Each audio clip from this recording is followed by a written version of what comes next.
Have you ever noticed how candy seems to taste different on Halloween night? Maybe it's the thrill of trick-or-treating, the excitement of the costumes, or just the crisp October air. But in my town, Halloween candy doesn't just taste different, it is different, you see. Every year, kids in Millbrook wait for a certain kind of treat. Not the candy bars you find in stores. Not the lollipops or caramels. I'm talking about something special. Something whispered about in playgrounds, traded in secret during lunch breaks, and only ever appearing on one night a year. They call it the witch's candy. Nobody knows where it comes from. Nobody knows who gives it out. It's never in a wrapper, never in a bag. But somehow, kids always manage to find it in their buckets after Halloween night. A piece of candy they swear wasn't there before. And when they eat it, well, that's when the real horror begins. I grew up in Millbrook, and I'll tell you right now, that candy isn't just an urban legend. I've seen what it does. I've seen it change people. I've seen it turn children into things their own parents didn't recognize. And if you don't believe me, you think this is just another scary story to make Halloween stick around, because by the time I finish telling you what happened to my neighborhood last October, you'll never look at candy the same way again. The first time I saw the candy, I was 10 years old. My best friend Tyler was the first one to find it. We'd just come back from trick-or-treating. Bags heavy with chocolate bars, gummies, and lollipops. We sat cross-legged on his living room floor, dumping everything out in a pile to trade. And that's when he spotted it. A small piece of candy, wrapped in shiny black paper, tied with a thin red string. None of us had seen it before. No brand, no label, no familiar logo. It looked handmade. "Where'd you get that one?" I asked him. Tyler frowned. "I don't know. Wasn't in my bag a minute ago." We all leaned closer. The black wrapper crinkled softly as he turned it in his fingers. For some reason, it looked warm, like it had been waiting for him. "Bet it tastes nasty," our friend Jacob said, wrinkling his nose. "Like those cheap strawberry candies old ladies hand out." But Tyler just smirked. Only one way to find out, before any of us could stop him. He untied the red string, peeled back the wrapper, and popped the candy into his mouth. The room went silent. I watched his face, waiting for him to spit it out. But he didn't. His expression slowly changed confusion, then pleasure, then something else. His eyes darkened. His lips twitched into a grin far too wide, far too unnatural for a 10-year-old boy. And then he laughed. It wasn't Tyler's laugh. It wasn't a kid's laugh. It was something deeper, something wrong, something that made the hair on my neck stand up. That was the night I learned the witch's candy isn't sweet. It's cursed, and it never, ever leaves you the same. Tyler didn't spit the candy out. He chewed it slowly, savoring it like it was the best thing he'd ever tasted. I remember the way the black wrapper sat crumpled on the carpet between us, like a dead insect. Something about it made my stomach churn. "Dude, what's it taste like?" I asked, though I wasn't sure I wanted to know. Tyler's grin stretched too wide. His teeth looked sharper somehow. His tongue darted across them like he was checking. He paused, pupils dilating until his eyes looked almost black. "Sweet. Like chocolate. But better. Like it was made just for me." Jacob laughed nervously. "You're being weird. It's just candy." But deep down, we knew it wasn't just candy. That night, Tyler didn't act like himself. We tried to keep playing video games, but he couldn't sit still. His legs bounced, his fingers twitched. He laughed at things that weren't funny, like static on the TV or the sound of the refrigerator running at one point. He turned to me and whispered, "Do you ever wonder what your insides taste like?" I thought he was joking, but his eyes, they weren't joking. The next day at school, everyone noticed something was off. Tyler was faster than usual in gym class. Stronger, too. He outran everyone during sprints, even the track kids. When Coach blew the whistle, Tyler didn't stop. He just kept running until he collapsed against the chain-link fence. Panting, laughing, eyes wide, like an animal that had tasted blood by lunch. The whispers had started. Something's wrong with him. Did you see his hands? His nails look sharp. Why is he staring at everyone like that? Even the teachers seemed uneasy, but the strangest part? Tyler didn't eat his lunch. Not one bite. He just sat there, watching the rest of us chew our sandwiches and chips. His grin curling wider every time someone took a bite. That night, I couldn't sleep. Every time I closed my eyes, I saw his face. That grin, that hunger, and then I heard it. Tap, tap, tap. At first I thought it was branches against my window. But when I pulled back the curtain, I nearly screamed. Tyler was standing in my backyard, in the dark. Grinning up at me, his eyes glowed faintly, like an animal caught in headlights. And in his hand, he held another piece of the black candy. I don't know how I knew, but I was certain he wanted me to take it. He lifted it toward his mouth, then slowly, deliberately, put it away in his pocket. He shook his head at me, almost teasing. And then, he was gone. The following morning, rumors spread that Tyler had gotten into a fight. A bad one. Nobody knew the details. Only that he'd left another kid bloody on the pavement behind the school. But when the teachers asked, no one wanted to talk. No one wanted to admit what they'd seen. I didn't either, because what I saw didn't make sense. Tyler didn't just punch that kid. He tore into him. His fingers moved too fast, too hard, like claws instead of hands.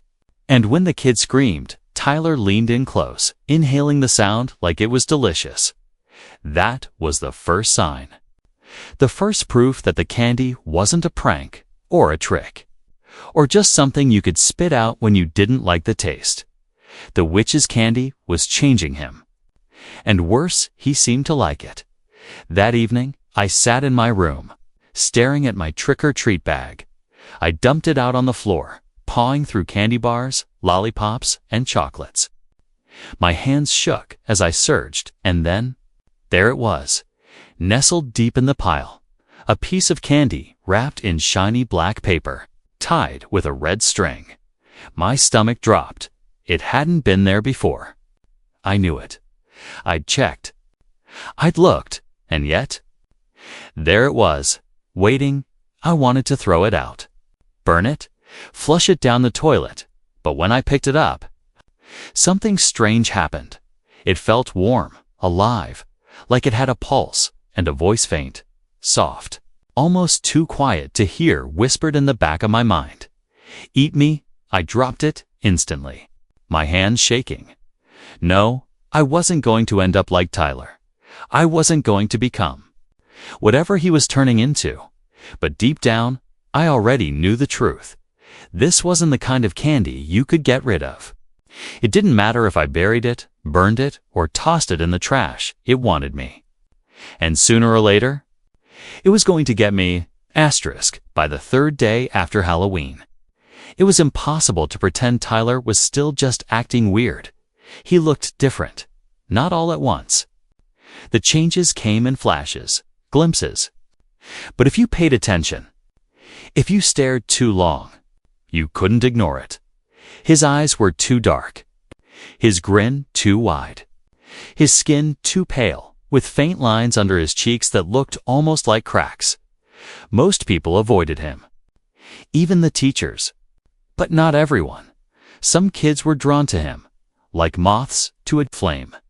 It started with Lily Barnes. She was the kind of kid who always wanted attention, the one who bragged about her costume, about how much candy she got, about everything.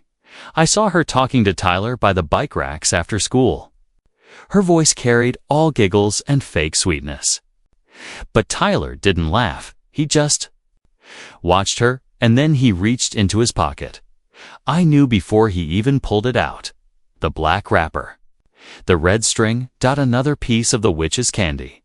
My stomach dropped.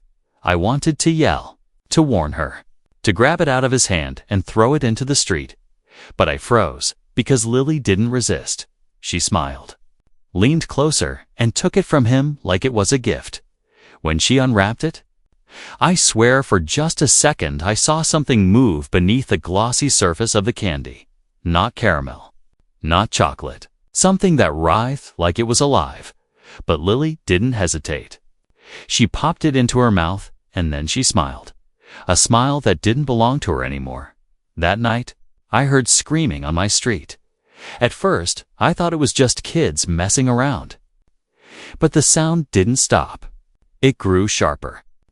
More desperate, I ran to my window and saw a woman in her driveway, clutching her arm, blood soaking through her sleeve, and standing over her was Lily. Her face was streaked with chocolate, what I thought was chocolate until I realized it was blood. Her nails were jagged. Her eyes glowed faintly, just like Tyler's, and her mouth. Her mouth was too wide, too sharp. The police came. The ambulance, too. But by the time they arrived, Lily was gone. The official story was a dog attack. Everyone nodded, pretended to believe it. But I saw the way neighbors glanced at each other, whispering. They knew it wasn't a dog, and so did I. At school the next day, the air was heavy. No one mentioned what happened, but the silence said enough. The teachers avoided eye contact. The kids stuck close to their groups. But Tyler looked happier than ever. He sat in the cafeteria, drumming his fingers on the table, grinning at everyone who dared glance his way. And sitting next to him was Lily. Her arm was bandaged. Her smile was stretched. Her laugh was wrong. She was one of them now. I couldn't take it anymore. At recess, I cornered Tyler by the jungle gym. "What did you do to her?" I demanded, my voice shaking. "What's in that candy?" He just tilted his head, eyes glimmering. "Why don't you try it and find out?" "I'm not stupid," I snapped. But his grin only widened. "It doesn't matter. You'll eat it eventually. They all do." That night, I couldn't sleep again. I kept checking my tricorn treat bag, hoping, praying the candy was gone, but it was still there, sitting in the pile, waiting. And when I tried to close my eyes, I dreamed of shadows crawling over my skin, of voices whispering in my ears, of children with monstrous faces, their mouths dripping with black sugar. And in every dream, I saw her, the witch, tall, pale eyes, like burning coals. Her hands long and bony, fingers tipped with black claws.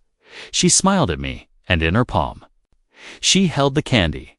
When I woke, the taste of sugar coated my tongue. The next day, things got worse. Jacob, my other best friend, wasn't at school. Rumors spread fast. Some kids said he was sick. Others whispered that he'd run away.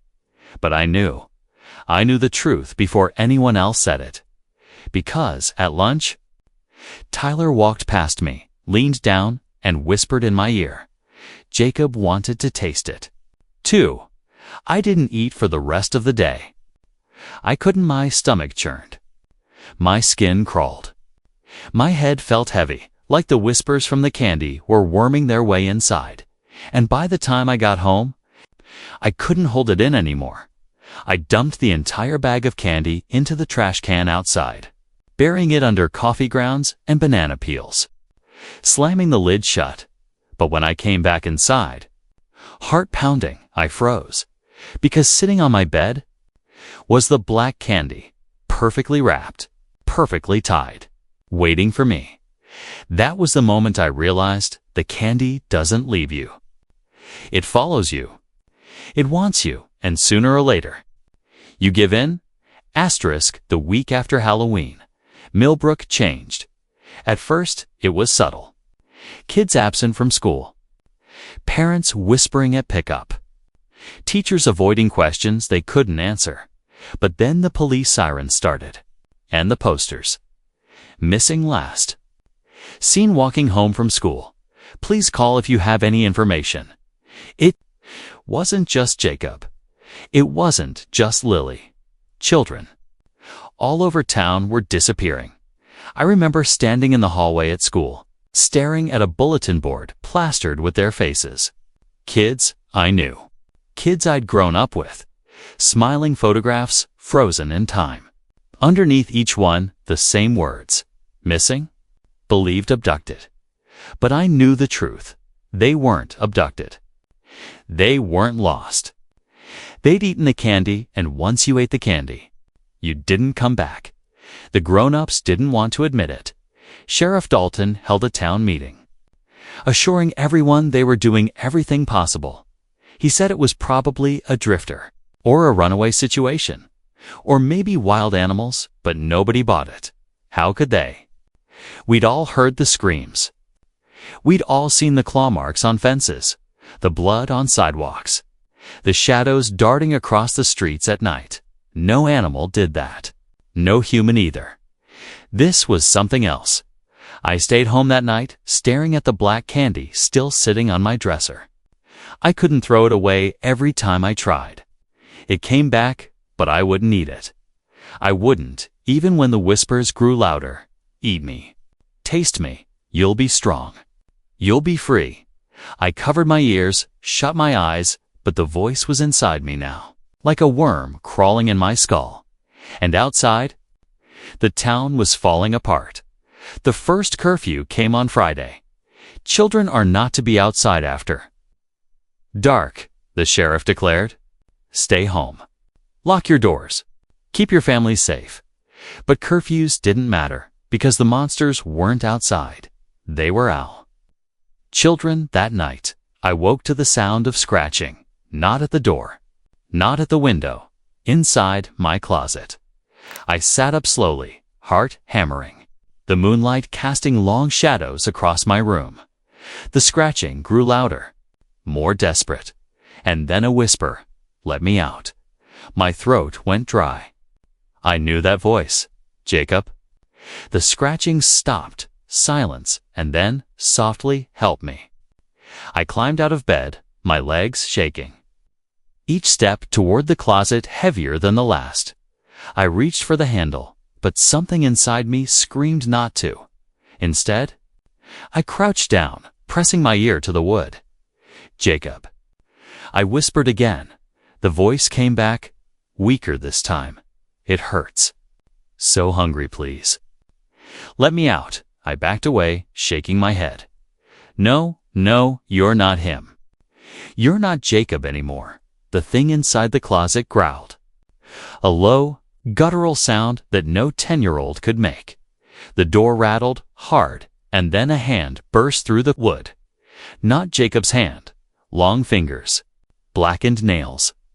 Skin stretched too tight, like it was splitting. It clawed at the air. Reaching for me, I screamed and stumbled back, grabbing the nearest thing, my desk chair, and hurling it at the door. The door slammed shut again. The scratching stopped. Silence. When my mom rushed in, flicking on the light, there was nothing there. Just a broken closet door. But I knew what I'd seen. Jacob had come back. But he wasn't Jacob anymore. The next morning, another child's face appeared on the bulletin board. Another friend, another victim. And when I walked past Tyler in the hallway, he smiled at me. Too wide. Too sharp. You'll be next, he whispered. Asterisk, by the second week of November. Millbrook was no longer the town I knew. Halloween decorations still hung from porches, but they weren't festive anymore. The grinning jack-o'-lanterns rotted in silence, their carved faces sagging into grotesque expressions. The plastic skeletons rattled in the cold wind like warnings, and every night, more children went missing. The bulletin board at school couldn't hold all the posters anymore. The photos spilled onto the walls, taped side by side in long, desperate rows. Smiling kids. Bright costumes. Faces I'd seen every day in class, now gone, and the whispers were everywhere. Parents told their kids not to accept candy from any One Haven friends. Some banned sweets entirely, tossing entire stashes into the trash. But it didn't matter, because the candy didn't need to be handed out anymore. It appeared. I saw it with my own eyes. One morning, I opened my desk at school, and there it was, perfectly wrapped. Black paper, red string. Waiting for me another time, I saw Lily open her math book, and a piece slid out from between the pages like it had been hidden there all along. The candy wasn't given. It spread like a disease, like a curse. And once the kids ate it, they weren't kids anymore. They came back different, hungrier, stronger, smiling those terrible smiles by then. Tyler had gathered a following. They walked the hallways together, eyes too dark, movements too sharp. A pack the other kids avoided them. The teachers pretended not to notice. But everyone felt it, the dread, the pressure. Like the whole school was bending under something we couldn't see. And Tyler loved it. I tried to keep quiet, to stay invisible. But one afternoon, in the cafeteria, he made it impossible. He stood up on a table, holding one of the black-wrapped candies in the air. "Who's hungry?" he called, his voice echoing through the room. The pack behind him grinned. And slowly, hesitantly, one boy stepped forward. Then a girl. "Don't." I shouted before I could stop myself. The cafeteria went silent. Every eye turned to me. Tyler's grin spread wider. "Don't what?" he asked. His voice carried, smooth and mocking. I swallowed hard. "Don't eat it." A laugh rippled through the room, sharp and cruel. Tyler jumped down from the table, walking toward me.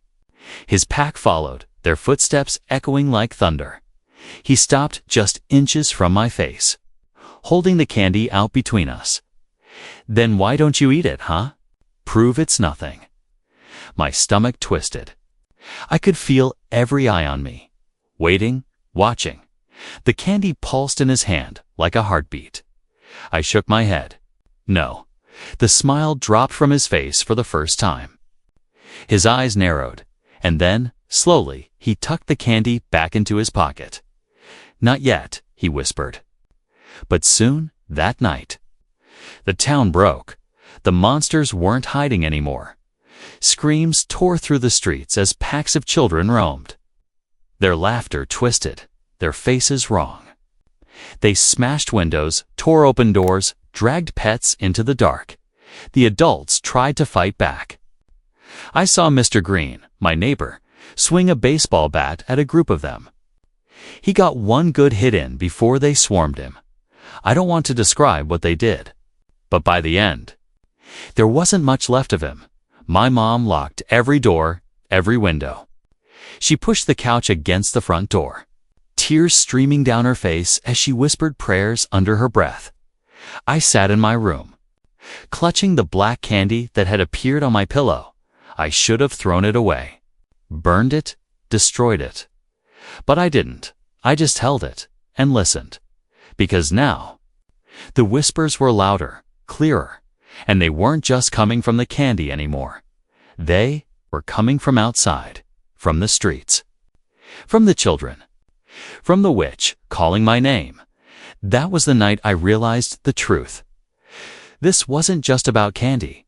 It wasn't just about kids turning into monsters. This was a harvest, and we were the crop.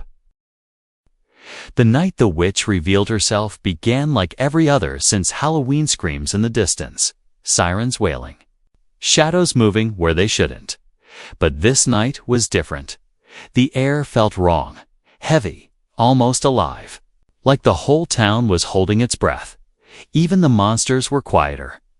The packs of children, their sharp grins and glowing eyes, didn't shriek or laugh as they stalked the streets.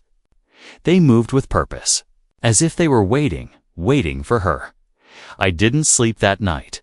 I sat at my window, clutching the black-wrapped candy. I couldn't escape, watching the street below. And then I saw them, Tyler and his pack, moving in a line.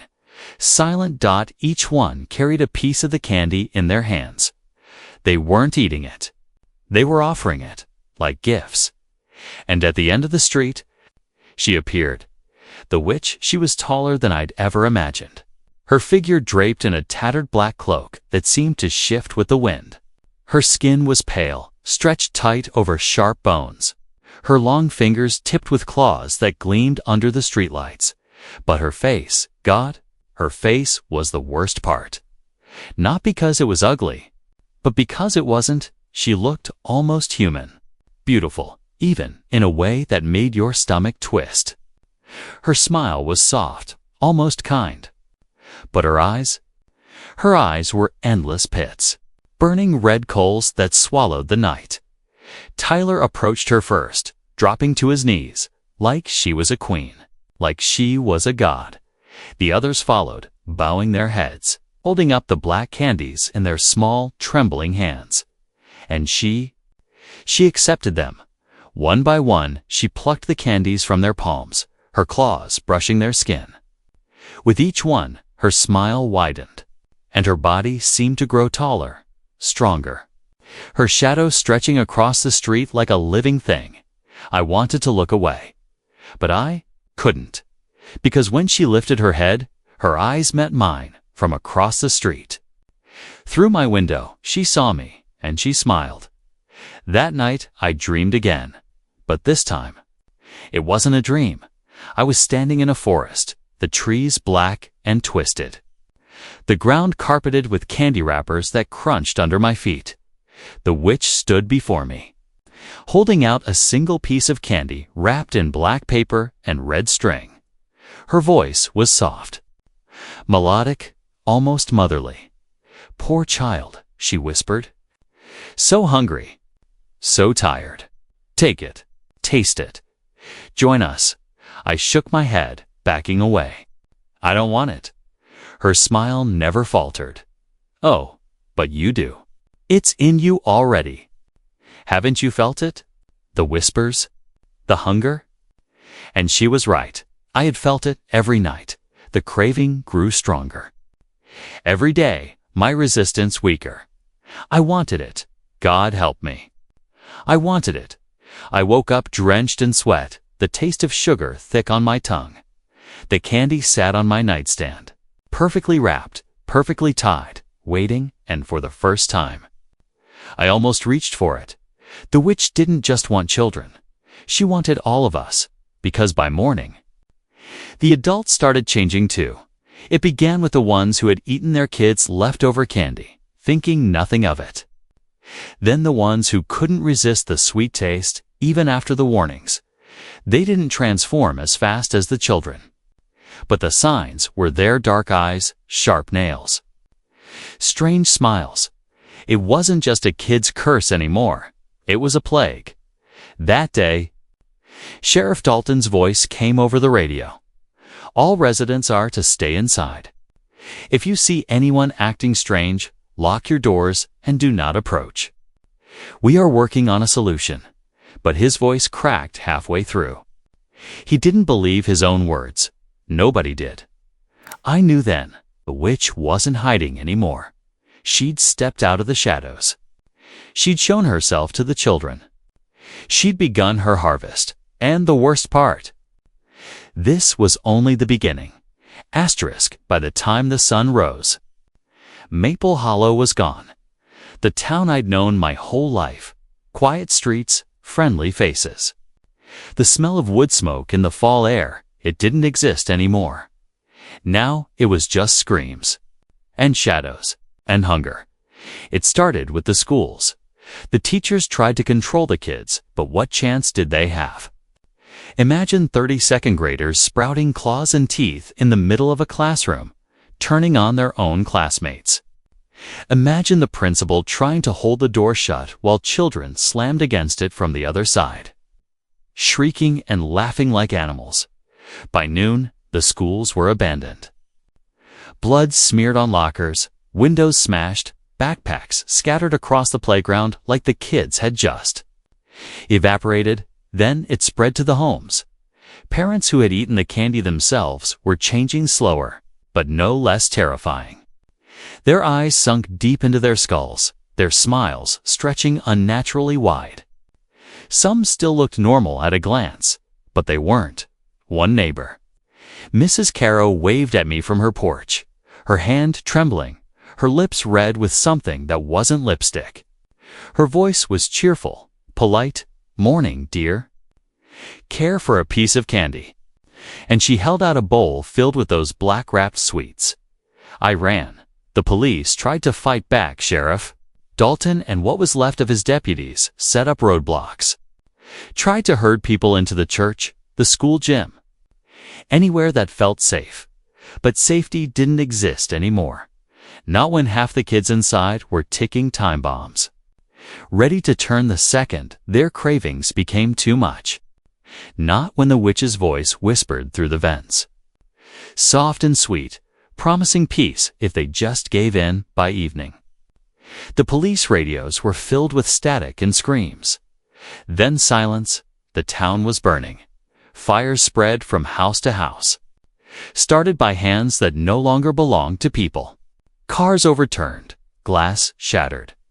Blood painted the sidewalks, and through it all, the laughter. That horrible, childish laughter. The sound of kids who weren't kids anymore. I tried to hide. I boarded up the windows, shoved furniture against the doors. Sat in the corner of my room with a kitchen knife clutched to my chest. But the whispers never stopped. Eat it. Join us. You'll never be hungry again. The candy sat on my nightstand, glowing in the dark like it was alive. Every time I looked away, I'd swear it moved closer by midnight. I couldn't take it anymore. I stumbled outside, desperate for air, for silence, for anything that wasn't the walls closing in on me. And that's when I saw them. Hundreds of them, children, parents, neighbors, all standing in the street. Their eyes glowed. Their mouths grinned. Their bodies twitched with hunger. And at the center of them all, the witch.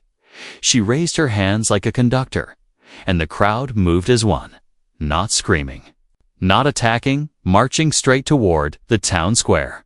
I followed. I don't know why. Maybe I needed to see. Maybe I thought there'd be someone else, anyone else, still fighting. But when we reached the square, there was no fight, just a ritual. The witch stood on the fountain. Her cloak spread wide, her claws dripping with something dark. She raised a piece of candy to the sky, and the crowd chanted in voices that didn't sound human. Feed, grow, become. Then, she dropped the candy into the water, and the fountain turned black. The liquid bubbled, hissed, spilled over the stone and onto the ground. Wherever it touched, grass withered, stone cracked. Air shimmered with heat. It wasn't just about turning kids into monsters anymore. She was poisoning the whole town. I wanted to scream, to run, to fight, but I couldn't move, because that's when I saw Tyler, my best friend.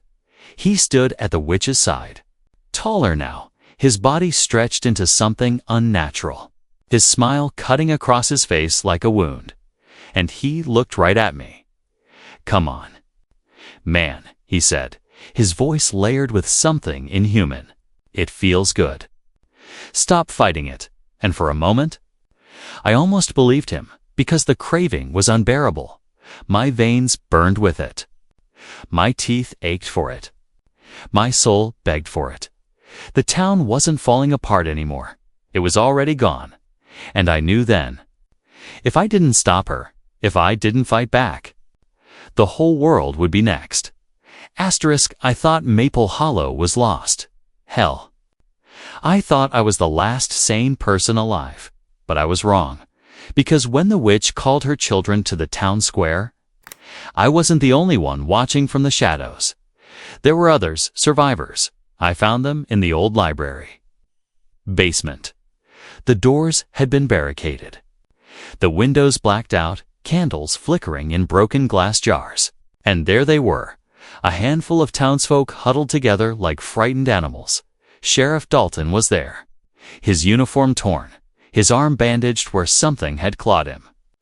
His face was pale, eyes sunken, but he was still standing. Still fighting beside him, Mrs. Kelly, the school librarian, clutching a baseball bat wrapped in barbed wire. A farmer named Ben, his shotgun across his lap. And 3 kids, normal kids, not turned yet, shaking in the corner. Their faces streaked with tears when they saw me slip through the door. Dalton almost shot me on the spot. "Prove you're not one of them," he barked. I raised my hands. "If I was, you'd already be dead." That seemed to be enough.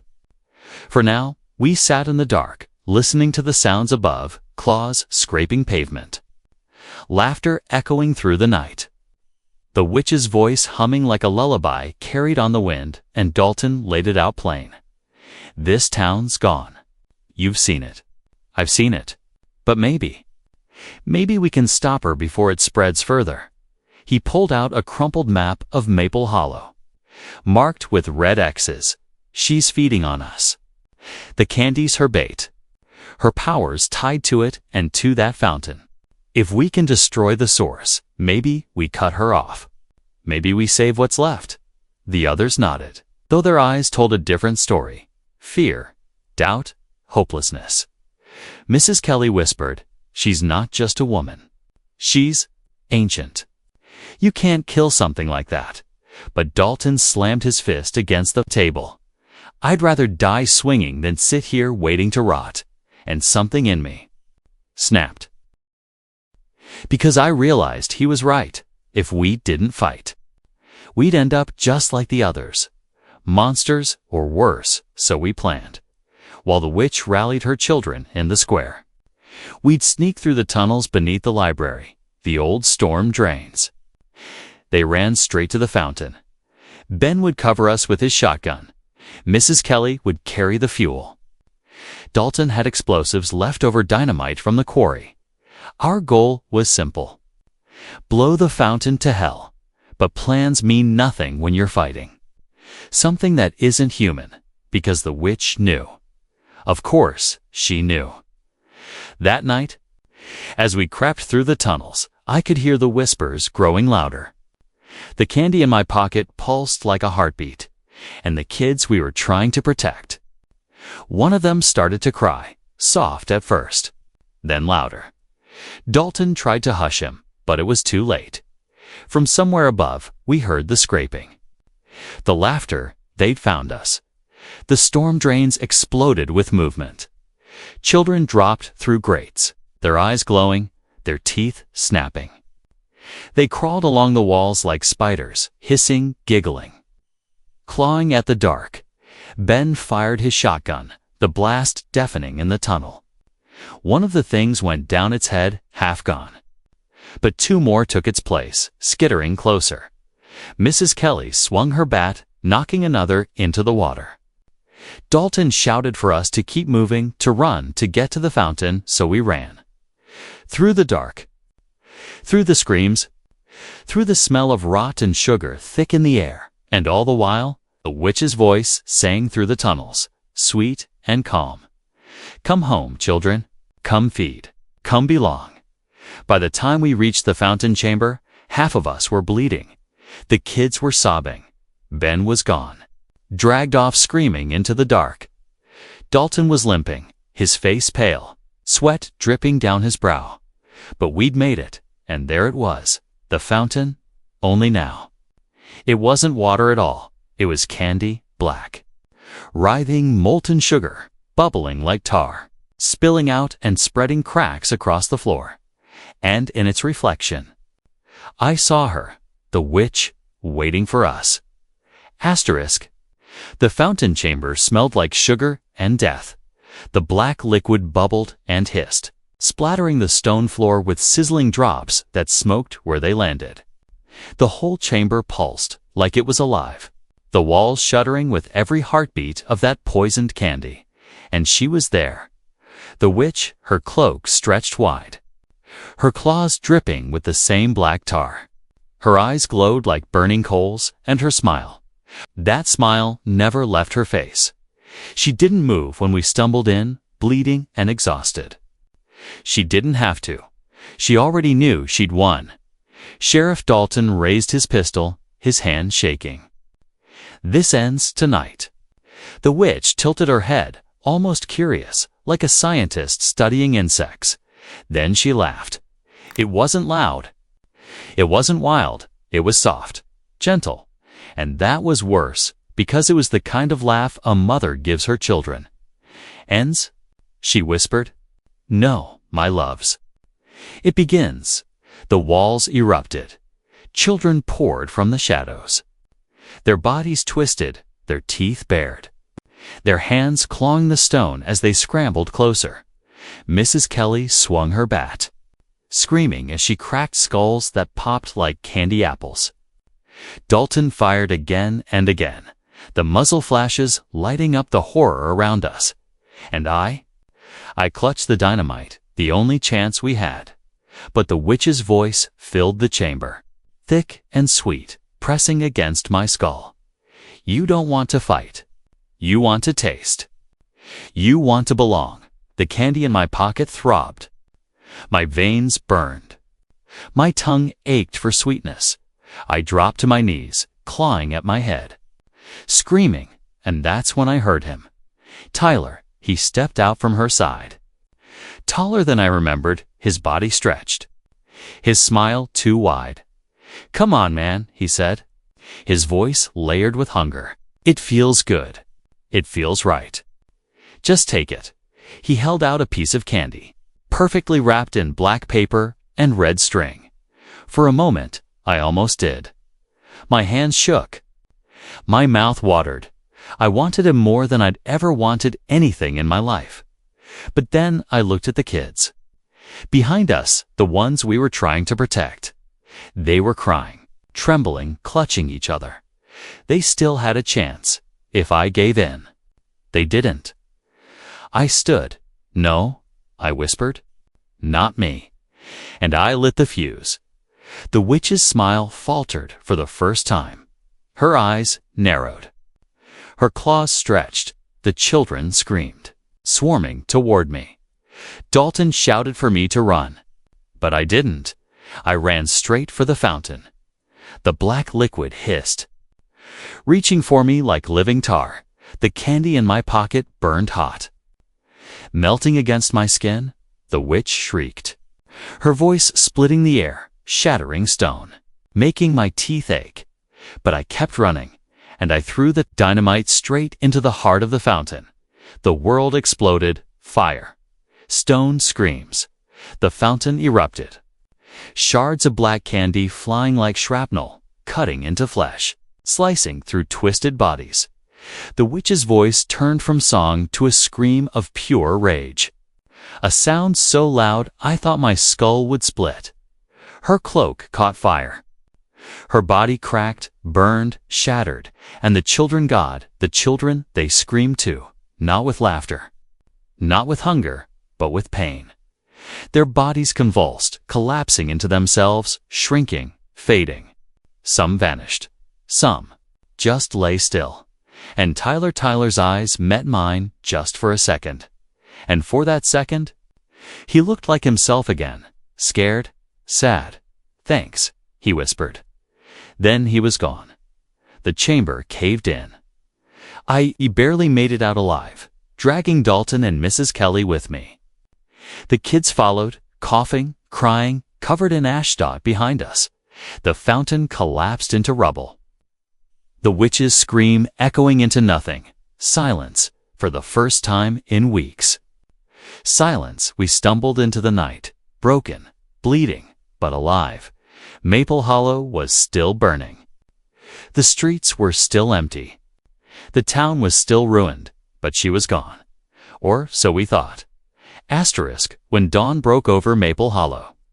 It didn't feel like morning. The sky was gray, heavy with smoke. The air smelled of sugar and ash. The town that had once been alive with porch lights and children's laughter was now nothing more than smoldering ruins. We were alive, but we weren't the same. Sheriff Dalton sat slumped against a wall, his breathing ragged, his wound worse than he let on.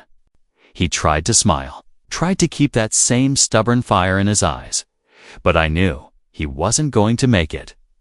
Mrs. Kelly stood guard with her bat. though her hands trembled so badly she could barely keep hold of it. The kids huddled together, wide-eyed, silent, and me. I just stared at the horizon, waiting for something, relief, hope, anything. But it never came. We thought we'd won. We thought blowing the fountain to hell had ended it.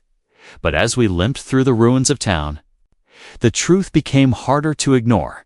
The black candy still clung to the cracks in the pavement, hardening into lumps like glass. The air still carried that faint, sickly sweetness. And sometimes, when the wind was right, I swore I could hear the witch's laugh. Faint, distant, not gone. Just waiting. We buried the bodies we could find. Some of the children had changed back. Their small faces were pale, their limbs twisted where the transformation hadn't fully reversed. Parents wept as they carried them. Others were simply gone, vanished like sugar dissolved in water. And Tyler.